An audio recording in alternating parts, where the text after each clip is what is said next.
एक पहाड़ी पर एक छोटा सा घर था जहां एक किसान लेंचो अपनी पत्नी और बच्चों के साथ रहता था।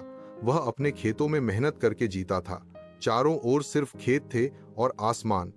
उस साल फसल बहुत अच्छी लग रही थी, लेकिन उसे बारिश की सख्त जरूरत थी ताकि फसल पक सके। एक दिन आसमान में बादल छाए और बारिश शुरू हुई।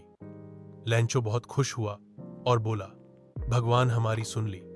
लेकिन थोड़ी देर में बारिश ओलों में बदल गई। बड़े बड़े ओले खेत पर गिरने लगे। ओलावृष्टि इतनी तेज थी कि पूरी फसल बर्बाद हो गई। अब लेंचो और उसका परिवार भूखमरी के खतरे में था। लेकिन लेंचो को भगवान पर बहुत विश्वास था।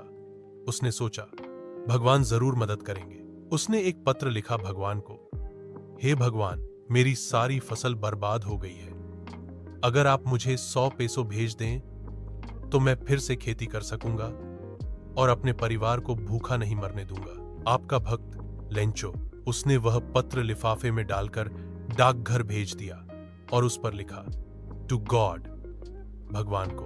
डाकघर के कर्मचारी पहले तो हंसे, लेकिन फिर पोस्टमास्टर ने कहा, इस आदमी में भगवान पर कितना विश्वास है, हमें उसकी मदद करनी चाहिए।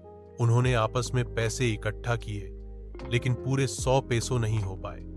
उन्होंने 70 पेसो जमा किए और एक लिफाफे में डालकर भेज दिए, भगवान के नाम से। लेंचो को जब पैसा मिला, वह नाराज हो गया। उसने फिर से भगवान को पत्र लिखा, हे भगवान, मुझे जो पैसे आपने भेजे थे उसमें सिर्फ 70 पेसो थे। मुझे पूरा 100 पेसो चाहिए थे। कृपया बाकी पैसे सीधे भेजना, लेकिन इस बार डाकघर के लोगों के हाथों से मत भेजना, क्योंकि वे लोग चोर हैं